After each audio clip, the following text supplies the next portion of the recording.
नमस्कार साथियों। सब बढ़िया। ठीक है, जैसे मैंने आपको बोला था कि अपने ग्रामेटिकल पोर्शन को स्टार्ट करेंगे, तो बोल सकते हैं कि 10th और 12th की बोर्ड क्लासेस का में से बोल सकते हैं, परंतु इसका यूज अगर आगे की लाइफ में देखें तो बहुत है और अभी भी बहुत है। 7वीं से लेके और 11वीं तक तो ये अभी पेपर में वर्तमान में जो आरबीएससी का पैटर्न उसमें पूछा ही जाता है। और 12वीं के बाद जैसे कंपटीशन की लाइन में जाओगे तो वहां तो श्योर ही है कि इसके बहुत से क्वेश्चन आएंगे। तो जैसे मैंने आपको बताया था 10th क्लास का सिलेबस अपने मेंशन किया था और पूरा एक्सप्लेन भी किया था, और जल्दी मैं 12th क्लास का भी स्टार्ट करने वाला हूँ। परंतु 10th के आज जो चैप्टर नंबर 1 है उसमें हेडिंग डाल लो एक्टिव पैसिव। तो सबसे पहले हम क्या करेंगे, एक्टिव पैसिव को स्टार्ट करेंगे। एक्टिव पैसिव को हम स्टार्ट करेंगे। एक्टिव वो होता है जिसमें आदमी एकदम करता है, उसका मेन भूमिका रहती है, मेन रोल प्ले करता है एक्टिव में, और पैसिव में ऑब्जेक्ट मेन रोल प्ले करता है। तो कह सकते हैं इसमें जो बंदा होता है, इसमें कह सकते हैं सब्जेक्ट प्लेस मेन रोल। और अगर पैसिव की बात करें तो ऑब्जेक्ट प्लेस मेन। अगर अपने आसान भाषा में समझे तो मैं हिंदी में जैसे एक एग्जांपल लेता हूं, आपको तुरंत समझ में आ जाएगा एक्टिव किसे कहते हैं और पैसिव किसे कहते हैं। एक्टिव कहते हैं जैसे मैं आपको अंग्रेजी पढ़ाता हूं, मैं आपको अंग्रेजी पढ़ाता हूं, और इसका अगर पैसिव बोलोगे हिंदी में तो अंग्रेजी मेरे द्वारा पढ़ाई जाती है। अंग्रेजी मेरे द्वारा पढ़ाई जाती है, इसमें अंग्रेजी क्या हो गया, ऑब्जेक्ट हो गया। और पहले जो मैंने स्टेटमेंट बोला क्या, कि मैं अंग्रेजी पढ़ाता हूं, इसमें मैं पहले आया, यानी जिसमें सब्जेक्ट मेन रोल प्ले करता है वो तो एक्टिव है, और जिसमें ऑब्जेक्ट मेन रोल प्ले करता है वो पैसिव होता है। वो क्या होता है, वो पैसिव होता है। तो आज आप इस रूप में देखोगे कि हमने एक टॉपिक लिया है, उसका नाम एक्टिव पैसिव है। एक्टिव का अर्थ समझा दिया मैंने, पैसिव का दूसरा अगर मीनिंग ले तो इसको लेजी भी बोलते हैं। क्या बोलते हैं, लेजी। पैसिव का अर्थ क्या होता है, कई अपने आम भाषा में बोलते हैं घर में कि ये क्या है, ये बंदा बड़ा एक्टिव है, ये क्या है, ये बंदा बड़ा एक्टिव है। और एक्टिव का दूसरा अपोजिट जिससे बोल सकते हैं एंटोनिम, उसे कहते हैं ये बंदा बड़ा यार पैसिव है, ये बंदा वो बोलते हैं पैसिव यानी आलसी है। जिसमें एक्टिव आ गया उसमें subject main plays main role, और जो पैसिव है उसमें ऑब्जेक्ट प्लेज मैन रोल। तो आपको मैं बहुत ही आसान भाषा में समझाता हूं, एक भी क्वेश्चन इसका गलत नहीं होगा। जो मैं बातें बोल रहा हूं उनको ध्यान से नोट कर लेना, नोट्स बना लेना। अगर वो बातें आपको याद हो गई तो किसी प्रकार का पैसिव आ जाए वो आपका 10th और 12th और कंपटीशन लाइफ में कभी गलत नहीं होगा। अब उसमें मेन बातें कौन सी है मैं आपको लिखा रहा हूं और वो आपको लिखनी है।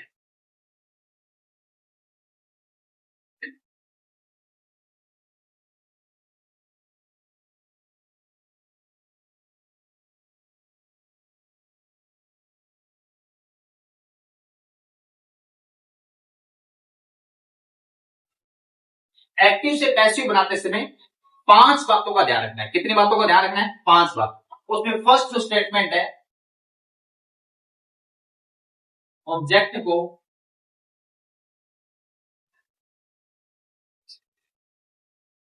सब्जेक्ट में बदलो, ऑब्जेक्ट को सब्जेक्ट में बदलो। अब यहां दिक्कत आ जाती है कि सर हमें यही नहीं पता होता कि ऑब्जेक्ट कहां होता है, और बहुत से टीचर बताते इसमें पढ़ाते समय अधिकांश मैंने टीचरों को देखा है कि ये बोल देते हैं कि ऑब्जेक्ट हमेशा लास्ट में होता है। ऑब्जेक्ट हमेशा कहां होता है, लास्ट में। इसकी गलती कभी मत करना, भूल के भी ये मत सोचना कि ऑब्जेक्ट हमेशा लास्ट में होता है, क्योंकि ऑब्जेक्ट हमेशा याद रखना मेन वर्ब के बाद आएगा। कहां आएगा, मेन वर्ब के बाद हमेशा क्या होता है, हमेशा ऑब्जेक्ट होता है। अब थोड़ा कंपटीशन लेवल की बात करें तो ऑब्जेक्ट भी दो प्रकार से हो सकते हैं, डायरेक्ट और इनडायरेक्ट। वो बात की बात है, जब जैसे जैसे अपनी क्लास से आगे बढ़ेगी तो मैं सब आपको सब एक एक चीज आपको कंसल्ट कर दूंगा, एक चीज आपको श्योर कर दूंगा कि डायरेक्ट ऑब्जेक्ट किसको बोलते हैं, इनडायरेक्ट ऑब्जेक्ट किसको बोलते हैं। पहले इस बात को ध्यान रखो कि रूल नंबर 1 ऑब्जेक्ट को सब्जेक्ट में बोलो। दूसरा नियम बेटा है हेल्पिंग वर्ब लगाओ। क्या लगाओ, हेल्पिंग वर्ब लगाओ। अब सर ये हेल्पिंग वर्ब कौन सी किसमें चेंज होगी, तो मैं यही दिखा देता हूं। अगर एक्टिव में क्या आए तो पैसिव में क्या बनाना है। अगर बेटा एक्टिव में आपसे वर्ब फर्स्ट पूछी है तो पैसिव बनाते समय उसमें इजेएमआर में से एक लगा देना है। अगर वर्ब सेकंड लगाए तो उसको चेंज करना है वॉज वर्ब में। अगर खुद इज एम आर आ जाए तो बेटा इज एम आर तो रहेगा ही रहेगा, प्लस क्या आएगा, बीइंग आएगा।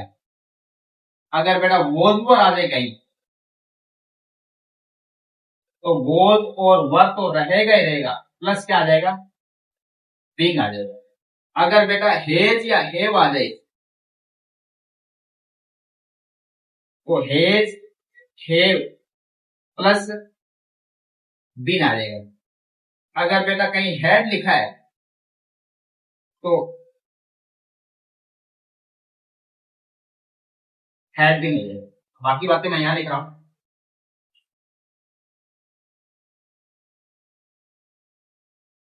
अगर बेटा डू या डस कहीं भी आ जाए तो इसको चेंज करना है इजेएमआर में। अगर बेटा डिड कहीं आ जाए उसको चेंज करना है वॉज वर्ब में।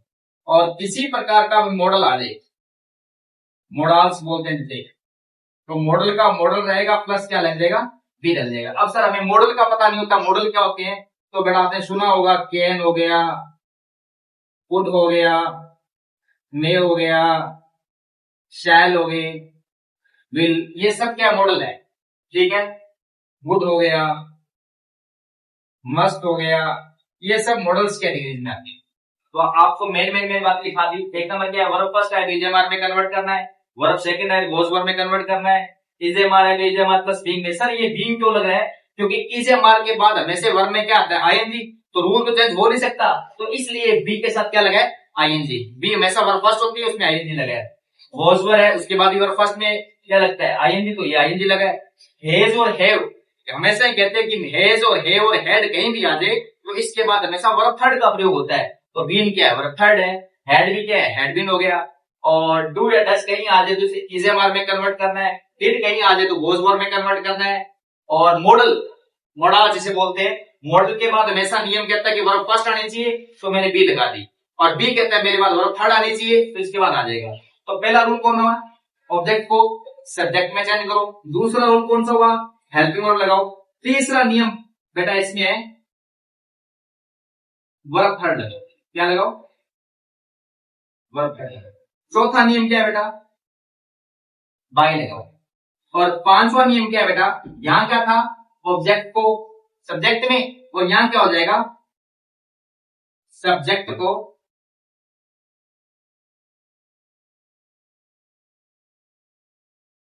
ऑब्जेक्ट में। अब सर सब्जेक्ट तो बहुत हो सकते हैं, तो उसका भी नियम है। अगर आई आया है तो इसका ऑब्जेक्ट हो जाएगा मी। अगर वी आया है तो अस। अगर सी आया है तो हर। अगर दे आया है तो देम। अगर वी आया है तो अस। और यू आया है, यू। और एक का एक रहता है, एक का। बाकी कोई भी अगर एक अगर बात आगे पीछे हो जाती है तो मैं सब एग्जांपल के द्वारा समझा दूंगा। अब दोबारा सुनो, मैंने हेडिंग डाली एक्टिव पैसिव। क्या हेडिंग डाली, एक्टिव पैसिव। एक्टिव से पैसिव बनाते समय ये 10वीं क्लास के पेपर में मेंशन है और 8 नंबर क्वेश्चन आएगा शायद, ठीक है। मैंने हेडिंग डाली active passive. Active passive, active से पैसिव बनाते समय 5 बातों का ध्यान करना है। कितनी बातों का ध्यान करना है, 5 बातों का। पहली बात क्या है, ऑब्जेक्ट को सब्जेक्ट में बदलो। और आपको ये नहीं बोलना कि ऑब्जेक्ट क्या होता है लास्ट में, ऐसे नहीं बोलना। ऑब्जेक्ट हमेशा ही क्या होगा, मेन वर्ब के बाद ऑब्जेक्ट होगा। और ऑब्जेक्ट दो प्रकार के होते हैं, डायरेक्ट होता है एक इनडायरेक्ट होता है। जैसे जैसे क्लास आगे बढ़ेगी, क्योंकि एग्जांपल से बढ़िया किसी को चीजें समझ में आ जाएगी, और समझाऊंगा तो दिक्कत पैदा हो जाएगी। दूसरा नियम क्या है, हेल्पिंग वर्ब लगाओ। अब हेल्पिंग वर्ब कौन सी लगानी है, अगर वर्ब फर्स्ट आए तो इजेएमआर, वर्ब सेकंड आए तो वॉज वर्ब, इजेएमआर आए तो इजेएमआर प्लस बीइंग, वॉज वर्ब आए तो was verb plus being, has आए तो हैज प्लस बीइंग, हैड आए तो हैड प्लस बीइंग। और तीसरा नियम है वर्ब सॉरी डू या डज आए तो इजेएमआर, डिड आए तो वॉज वर्ब, मॉडल कोई भी आए तो मॉडल के साथ हमेशा क्या लगेगी, बी लगेगी। थर्ड रूल क्या है, वर्ब थर्ड लगाओ। यानी पैसिव अगर होगा तो उसमें हमेशा ही कौन सी फॉर्म आएगी, वर्ब थर्ड आएगी। कौन सी आएगी, वर्ब थर्ड आएगी। चौथा नियम क्या है, बाय लगाओ। जरूर नहीं कि हर किसी में बाई लगेगा, पर मेन ये है कि इसमें बाई लगता है एक्टिव से पैसिव नाम में। इसमें बाई नहीं लगेगा, वो मैं कुछ फॉर्म्स होती है जिनके साथ बाई नहीं लगता, जैसे इंटरेस्टेड है, सरप्राइज है, सरप्राइज के साथ हमेशा एट आता है, वो कुछ बातें हैं वो लिखवा दूंगा। 10वीं क्लास के जो सिलेबस में मेंशन किया गया, आज तक ऐसा पूछा नहीं गया है, फिर भी अपने कोई गलती करेंगे नहीं, कोई भी एक चीज नहीं छोड़ेंगे, सब चीजें करवा के जाऊंगा। आगे क्या है, लास्ट क्या है, सब्जेक्ट को ऑब्जेक्ट में बदले। तो सब्जेक्ट कौन सा ऑब्जेक्ट में बदलेगा, मैंने यहां लिख रखा है। आई आए तो मी में, वी आए तो अस में, सी आए तो हर में, दे आए तो देम में, वी आए तो अस में, यू आए तो यू में, इट आए तो इट में। ठीक है, ये चीजें थी। अब मैं आपको टाइम दे रहा हूं, उसको लिख लो। ठीक है, उसके बाद अपने इस टॉपिक को क्या करेंगे, कैरी ऑन करेंगे, जारी रखेंगे। एक बार लिख लो, फिर हटाता हूं इस चीज को मैं। और अब समझ गए एग्जाम्पल पेपर में कैसे पूछ जाएंगे, क्या सिस्टम रहेगा।